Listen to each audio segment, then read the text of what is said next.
Agora a gente vai conhecer a história da Elaine. A jovem sofreu um acidente vascular cerebral aos 26 anos em decorrência de uma trombofilia. Olha só que incrível, apesar das dificuldades, a jovem não desistiu do sonho de ser médica. Quem conta os detalhes dessa história pra gente é o Alan Ribeiro. Alan, bom dia. Bom dia, Wilker. Bom dia a todos que nos acompanham no Santo Café. Essa é a história da Elaine Luzia dos Santos. Ela tem 33 anos, não fala, não anda, não tem o movimento dos braços e das mãos. Mas ela se tornou a primeira estudante do Brasil com essas condições a se formar em medicina. Aos 21 anos, a Elaine foi aprovada no curso de medicina da Universidade Estadual do Oeste do Paraná, lá no campus que fica em Cascavel. Mas em 2014, depois de ter acordado com dor de cabeça durante a madrugada, ela caiu e esperou por socorro por 16 horas. E lá no hospital recebeu o diagnóstico que teria sofrido um acidente vascular cerebral. A Elaine tinha uma doença chamada trombofilia, que é talvez uma das maiores causas de AVC em pacientes mais jovens. Ela ficou 30 dias na UTI e perdeu todos os movimentos do pescoço para baixo e a capacidade de falar. Mas ela manteve a lucidez e o intelecto. E o Wilker, ainda na UTI, um colega do curso de medicina apresentou para a Elaine a prancha alfabética. Mas o que seria essa prancha? São 5 linhas, cada uma com 5 letras, e com ela a Elaine pôde reaprender a se comunicar com o olhar e pôde assim voltar a estudar. Emocionante essa história, né, Wilker? Eu volto aí com você no estúdio.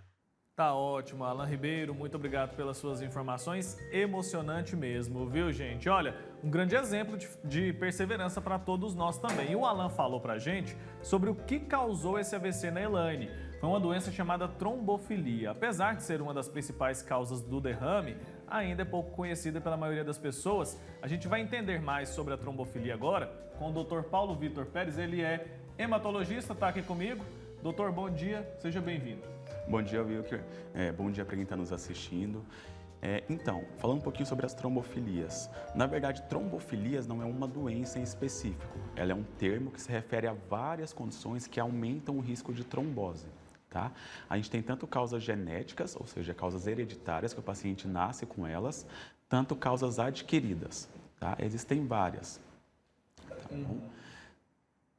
Tá certo, doutor. Então, a Elaine, essa moça, não sabia que tinha, esse sangue mais espesso. A gente pode dizer isso? Explica pra gente, de fato, o que acontece, o mecanismo ali para que a pessoa sofra um derrame por consequência de uma trombofilia. Não é necessariamente um sangue mais espesso. O nosso corpo, tudo é equilíbrio. O nosso sangue, ele coagula por um motivo, né? Quando a gente se corta ou sofre algum ferimento, faz alguma cirurgia, o sangue ele tem que se coagular para que a gente pare ali de sangrar. Então, a gente tem um sistema para começar essa coagulação e tem um sistema depois para terminar, né? Porque a gente não pode ter uma coagulação em excesso. Os pacientes com trombofilia, eles têm justamente um excesso dessa ativação da coagulação.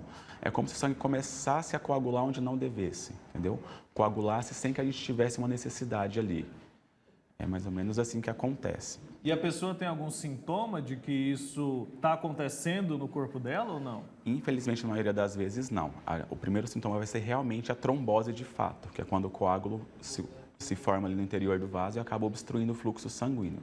Na grande maioria das vezes, as trombofilias, principalmente as hereditárias, elas são silenciosas. Alguns pacientes podem ter um fator desencadeante, ou seja, podem ter uma cirurgia, um acidente, algo que aumente o risco trombótico.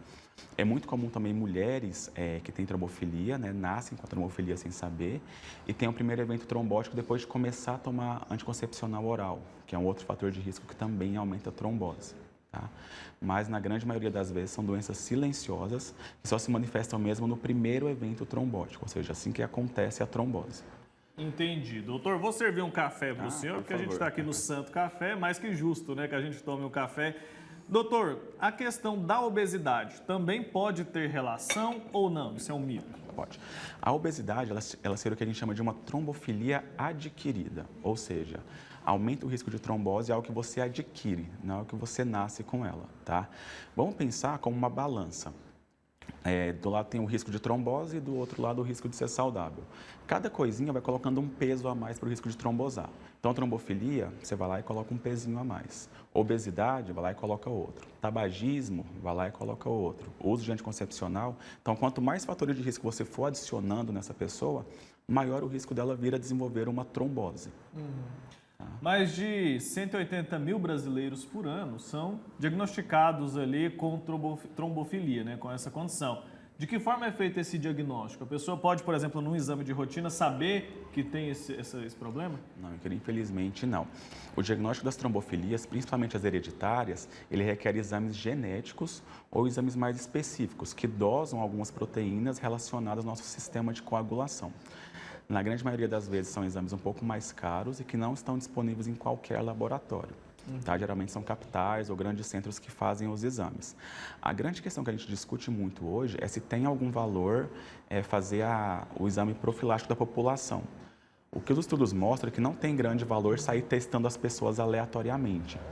Atualmente a gente só testa quem tem algum fator de risco ou quem tem algum parente próximo já com diagnóstico de trombofilia. Tá? Porque, a princípio, não é simplesmente por ter trombofilia que a pessoa vai ter uma trombose. Como eu expliquei agora há pouco, é uma balança. Quanto mais fator de risco você for acrescentando, maior o risco de vir a desenvolver a trombose. Tá? Mas exame de sangue simples, de rotina, não. Eles não mostram risco para trombofilia. Você tem que pedir o exame específico. Certo. Eu recebi uma mensagem aqui da Maria dos Anjos. Ela perguntou se a questão do inchaço em algumas partes do corpo pode ser um sinal de alguma trombofilia. Tá, Maria dos Anjos. Geralmente, as principais tromboses acontecem nas pernas, né? Que é onde o sangue tem mais dificuldade para subir, por questão da gravidade mesmo. Como a gente fica em pé, é mais difícil o sangue retornar das pernas. Então, a grande maioria das vezes, as tromboses são nos membros inferiores. Geralmente, o inchaço das tromboses é um inchaço que não passa. É diferente desse inchaço do dia a dia da maior parte das pessoas, né? Inchaço, às vezes, por ficar muito sentado ou ficar muito deitado. É aquele inchaço que você acorda com ele, ele vai melhorando ao longo do dia. Tá? Se é um inchaço que está persistente, geralmente associado à dor, sim, eu recomendo procurar auxílio médico, porque pode ser uma trombose. Tá? No caso da Elaine, essa moça que a gente conheceu agora há pouco, ela teve um AVC aos 26 anos. As trombofilias são mesmo as principais causas do AVC em pessoas mais jovens? Essa é a grande marca das trombofilias, tá? Eventos trombóticos em pessoas jovens e o que a gente chama de trombose no local atípico. Como eu falei agora há pouco, o local mais comum de trombose na população em geral são os membros inferiores, são nas pernas. Já os pacientes com trombofilias, como eles têm um risco maior de trombose, eles podem fazer tromboses em outros lugares. Aí entra o sistema nervoso central, como foi o caso da Elaine. Trombose nas veias esplâncnicas, que a gente chama, que são as veias aqui do abdômen, tá? Ou tromboses arteriais, tá? E outro grande fator é AVC em pacientes jovens, tá? Geralmente AVC é algo que a gente costuma ver ali a partir da quinta, sexta década de vida, tá? Associado a outros fatores de risco, como tabagismo, obesidade. Já os pacientes com trombofilia, eles podem apresentar AVC em qualquer idade, tá? Inclusive em crianças, a gente já tem relato. Tanto é que AVC em paciente jovem é indicação mandatória de pesquisar as trombofilias. Aí sim, se é um paciente que nunca teve trombose, teve um AVC em uma idade jovem, inferior a 45 anos, ele obrigatoriamente precisa pesquisar trombofilias porque existe uma chance relativamente grande de ele apresentar alguma. Tá certo. Se a pessoa que está nos acompanhando agora está ali suspeitando de que pode ter esse problema, ela deve procurar que profissional? Existem basicamente dois profissionais que estão aptos a tratar tromboses. O hematologista, né, que é o médico especialista em sangue, e o cirurgião vascular. Geralmente a gente faz uma abordagem em conjunto, tá? O hematologista junto com o cirurgião vascular, ou angiologista, como algumas pessoas conhecem. A parte de anticoagulação e da pesquisa em trombofilias, geralmente é o hematologista que faz. O cirurgião vascular fica mais com a parte de intervenção, quando tem alguma trombose extensa, algo que precisa de um procedimento invasivo, tá? Mas, a princípio, o profissional que está apto para diagnosticar e conduzir as trombofilias é o médico hematologista. Doutor, aqueles tratamentos de reposição hormonal, eles podem também representar risco ou não? Sim, Wilker. Qualquer reposição hormonal, principalmente as que usam estrógeno, tem risco maior de trombose. Tanto é que ser portador de trombofilia, principalmente as trombofilias de alto risco, porque existem várias, existem aquelas trombofilias de menor risco e as de alto. As de alto risco são uma contraindicação para realizar reposição hormonal, tá? Então, mulheres que diagnosticaram alguma trombofilia, como é o caso da Elaine, não podem realizar reposição hormonal com estrogênio, principalmente se for uma trombofilia de alto risco. Porque, mais uma vez, como eu falei, você vai somando fatores de risco. Então, a pessoa já tem uma trombofilia, já tem um risco maior. Você vai lá e acrescenta um outro fator de risco, que é a reposição hormonal. Tá? Então, nesses casos, a gente contraindica. Fala pra gente um pouco sobre o tratamento. Ele é sempre cirúrgico ou não? Não necessariamente, Wilker. O tratamento das trombofilias em si, ele depende de onde ocorreu a trombose, tá? E da gravidade dela. A gente trata com medicamentos que a gente chama de anticoagulantes, tá? Existe tanto o injetável, tá? Que é a enoxaparina, que é mais comum, tanto medicamentos via oral. Tá? O tratamento cirúrgico ele é reservado para casos mais graves. Tá? É raro a gente precisar fazer cirurgia para trombose. E uma coisa que a pessoa precisa entender é que a anticoagulação, se for uma trombofilia genética, ela não vai curar a trombofilia. Ela vai impedir que a pessoa tenha uma nova trombose. Entendeu? Mas o fator genético ele está ali. No momento em que eu suspendo o remédio, o risco de trombose volta. Tá? Tá explicado. Que ela volta àquela condição que era original dela, né? E é o seguinte, quando a gente procura um teste, quando procurar saber? Tá. Atualmente, existem algumas indicações bem definidas de quando testar para trombofilias, tá? A principal indicação é trombose em pacientes jovens, tá? Seja homem, seja mulher. E o que a gente chama de trombose espontânea, porque, veja, Wilker, tem uma diferença. Uma coisa é um paciente que acabou de sair de uma cirurgia, que fraturou a perna, ficou muito tempo acamado, fez trombose. Nesse caso, o paciente teve uma causa para essa trombose. Ele teve um fator agressor e ficou paralisado, então teve a trombose. Outra coisa é como o caso da Elaine, quando a pessoa tem uma trombose espontânea, uma trombose sem nenhum fator de risco. Nesses casos, também está indicada a pesquisa de trombofilia.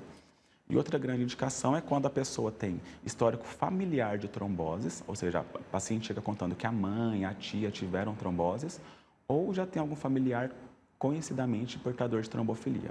Tá? Não tem indicação de sair testando a população de forma aleatória, como eu falei no começo.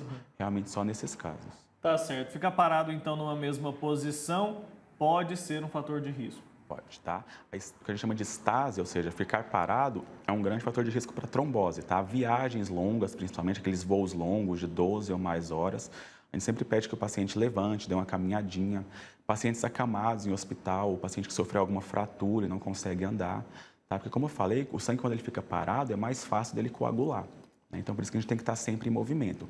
Inclusive, para quem tem trombofilia, a atividade física é um excelente remédio, tá? Ajuda bastante a prevenir as tromboses. Tá, a pessoa ela pode viver com trombofilia sem nenhum tipo de problema ou não? Todos os casos a pessoa tem que fazer aquele acompanhamento de perto porque pode acontecer de uma evolução.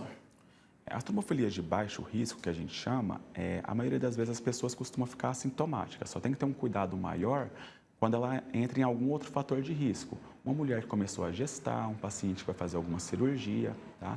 Já as trombofilias de alto risco, não. Essas, o paciente tem sim uma vida normal, vamos dizer assim, mas tem que acompanhar com o hematologista por toda a vida e possivelmente usar anticoagulante por toda a vida. Agora, um grupo que precisa se atentar é o grupo das gestantes, né, doutor? Isso, com certeza. Na gestância, a gente tem um outro fator importante. Além do risco de trombose, as trombofilias estão associadas à perda gestacional, associadas a aborto, e são uma causa importante de infertilidade, tá? Então, até que naquela mulher que ela tenta engravidar várias vezes e não conseguiu, ou que tentou e perdeu logo no comecinho, a gente também pesquisa trombofilias, tá? Então, as mulheres que são portadoras de trombofilia, é extremamente interessante ter um acompanhamento com o hematologista para avaliar a necessidade de anticoagulação e evitar tanto trombose quanto a perda dessa gestação. Então, se a mulher tiver ali abortos recorrentes, ela deve sim investigar essa questão da trombofilia. Com certeza, tá? Nesse caso, a principal causa de aborto recorrente é uma trombofilia adquirida, que a gente chama de síndrome antifosfolípide, tá? Que também é uma trombofilia importante, inclusive. Então, sim, mulheres com perdas fetais recorrentes têm indicação de pesquisar e acompanhar com o hematologista. Tá certo, doutor. Muito obrigado, viu? Pelo seu tempo aqui com a gente, por nos trazer tantas informações importantes a respeito desse tema que ainda gera muita confusão. O senhor nos explicou aqui que trombofilia, de fato, não é a doença, né? Conseguimos entender bem. Até uma próxima oportunidade, Obrigado, tá bom? Muito obrigado.